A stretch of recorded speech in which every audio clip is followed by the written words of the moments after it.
Good morning আমার প্রিয় বন্ধুরা, আমার ছোট্ট একটি ব্লগে সকলকে স্বাগত আর অনেক অনেক ভালোবাসা। 2-4 দিন থেকে আমি তোমাদের সঙ্গে ভয়েস ওভার দিয়ে ব্লগ শেয়ার করছি। গ্রামের এক সাধারণ ঘরের বউ আর সাদামাটাই আমাদের জীবনযাপন, এগুলোই তুলে ধরছি তোমাদের সঙ্গে। তবে কেউ নাও পছন্দ করতে পারে, আবার তো আর সবটা পছন্দ হয় না, কিন্তু কি করব, এখন যে আমাকে এগুলোই করতে লাগবে প্রত্যেক দিন, তাই তোমাদের সঙ্গেও শেয়ার করছি। 2 মাস থেকে বাড়ির বাইরে কোনো কাজই করতে পারছি না, তাই বাড়িতেই বসে বসে আছি। আর বাড়িতেই বসে বসে যখন আছি তখন বাড়ির এই ব্লগগুলো শেয়ার করে যখন কিছুটা আর্নিং করা যায় তাহলে আর ক্ষতি কি বলো। আমি পরিশ্রম করতে ভীষণই ভালোবাসি, কিন্তু বর্তমানে আমার শরীর খারাপের জন্য কোনো কাজেই করতে পারছি না, শুধু বাড়িতেই বসে বসে টুকিটাকি করছি। অনেকেই জানো যে আমি সেলাইয়ের কাজ করি, কিন্তু এখন সেলাইয়ের কাজ করা থেকে আমার বারণ, তাই বাড়িতেই বসে আছি।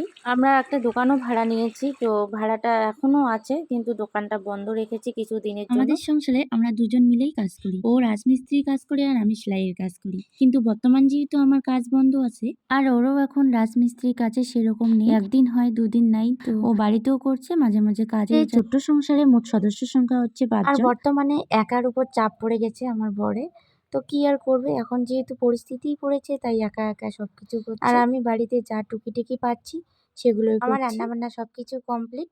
আর এদিকে শুরু হয়ে গেছে আমাদের শীতের ফসল বোনা। পেঁয়াজ আর রসুন ও একা একা গেড়ে দিচ্ছে, আর আমিও এদিকে এসে একটুখানি হাত লাগাচ্ছি, যেহেতু আমার রান্না শেষ। শীতকাল আসলে আমাদের গ্রামের মানুষদের শুরু হয়ে যায় নানা রকম ফসল বোনানো, তাই আমরাও শুরু করে দিয়েছি 2 টুনাটুনি মিলে। আমার টানতে টানতে আমার বরকে গরম লেগে গেছে আর জামাও খুলে নিয়েছে, আর এখন যাবে স্নান করতে। স্নান করার আগে আমার বরের আরো একটা বউ আছে, তাকেও স্নান করে দিবে, তারপরে ও স্নান ফিরে আসছি আবার একটা নতুন ব্লগ নিয়ে। ততক্ষণের জন্য বাই।